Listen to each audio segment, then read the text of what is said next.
Não seja orgulhoso, não, você vai ser envergonhado e Deus vai deixar para você aprender. Não se ache melhor do que ninguém, superior a ninguém, e não comemore a vitória antes da hora, senão depois você vai ter problema com Deus.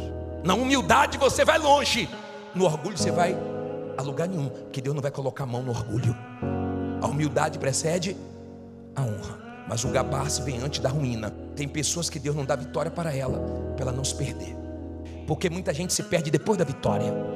Depois da vitória a pessoa se orgulha, depois da vitória a pessoa se gaba, porque o orgulho atrapalha ela. Tem tudo para vencer, mas não vence por causa do orgulho.